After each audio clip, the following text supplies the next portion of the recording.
So maybe lingasitshela ukuthi lokho esikwenzayo le Christianity kungenelana ngaphi. Sithanda ukuthi sibonge kakhulu leli thuba lesinikeza lona njenge-Men's Fellowship organizing sports activities. Mina engikhulumayo nguReverend Lloyd McMary from Wanezi District. Khonza ngise ebandleni leNkankezi. Namhlanje silapha ku camp yabo baba sesa introduce ama-sports siwa introduce as a mean of winning amadoda athile enkonzweni. Sithe check ama statistics kule camp we manage ukuthi silethe amadoda angafika 37 ama first timers kumbe abantu ade bengasekho ma regular ababuye belanda ama sports enxa ukuthi si create ithuba lokuthi ama district wonke abe lesikhathi sokudlala imidlalo leyi efana le soccer o draft o chess sizo ama finals ankhona azodlalelwa kuma national camps ethu esiba lawo ngasena lesi sikhathi.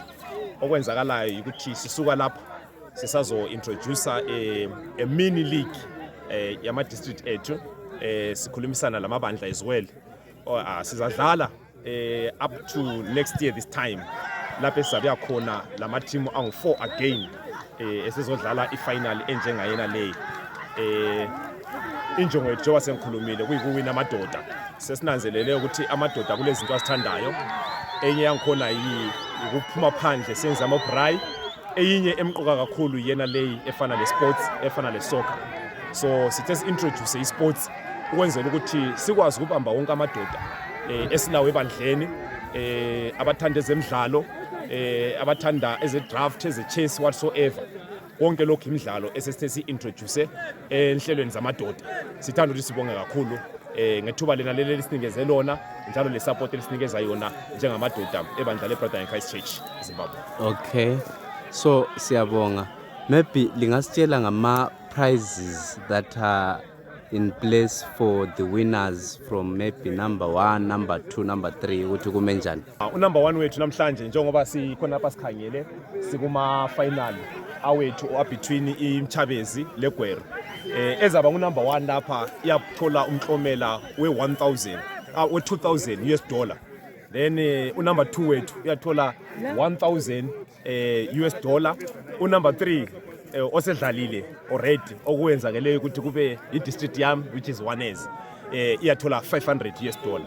Then silama individual awards, silama trophies amaningi ahlukahlukeneyo esizawabona namhlanje ntambama sesinikeza abantu lama district ngohlukeneyo. Sile trophy yethu ebhaliweyo champions Men's Fellowship 2024 champions, sile golden award best goalkeeper, sile golden boot our top goal scorer, kanti njalo silo coach of the year esamnikeza namhlanje. Sile best player esizayinikeza iaward namhlanje. These are awards esilawo esawanikeza abadlali bethu. Kufanele ukuthi sibe le trophy draft but akusahambanga kahle sigcine siyikhohlwa, but next year sizabe si-introduce okunengi o draft into ezinenginengi. Ngivumele ukuthi ngithi join others as we are coming to the end of the final where Mchabezi has won for 2024 being the champions for soccer. As you can see, if you can just move aside, as you can see they are just all over the grounds celebrating being champions for 2024. So join us even around 9 p.m. tonight lapho esabe sinikeza ama awards esabe sidlulisa khona imiklomela yonke le engikhulume ngayo sinikeza isiqinti lesiqinti. Okay, but looking at sport like football, it's something kwesinye isikhathi ekhoza ingxabano nxa ingamanejwanga kuhle. Lina likhangela ama games lawa, what can you say ngawo? Were they peaceful? Yonke into ibi right nje? Engakutsho ukuthi this is a learning curve. Today this was our first tournament, or this was the first soccer matches at the national level, at this highest level. So kulento eziningi kakhulu esizifundileyo esiziboneleyo engicabanga ukuthi sisuka lapha sahamba siyenza ama-correction sihambe siyenza ama-mistakes. Yes, of course, in the game between Chavez and Gweru sibone a lot of tension, sibone a lot of rough play, sibone a lot of things that we are going to sit down again as organizers. Sibone how do we improve all these things to make sure ukuthi as you could see, the bishops, all the elders of the church were here watching this final, but the tensions were high.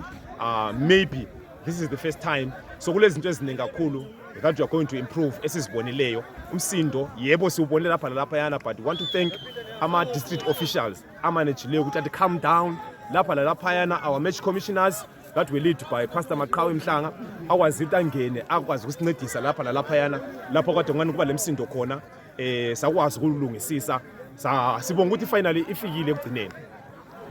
Lama correction wonke la siwabonile, but esikubongayo ukuthi at the end of the day they played until the final whistle.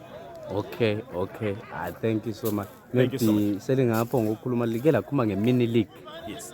When are you expecting to start We are that expecting to introduce mini league maybe in a month from now. one? In a month from now? Yes. Okay. Kule ma-requirements or liyakwenza njani ukuthi make sure ukuthi kungenwa nge-district or ngama-churches? Lezi ngezinye zezinto esafuna ukuthi hambe siyezilolonga siyezihlela kahle ukuthi mase sikukhipha phandle sikukhiphe sokuvuthiwe sokungcono sokubambe kangcono. Hayi, siyabonga kakhulu. Thank you so much.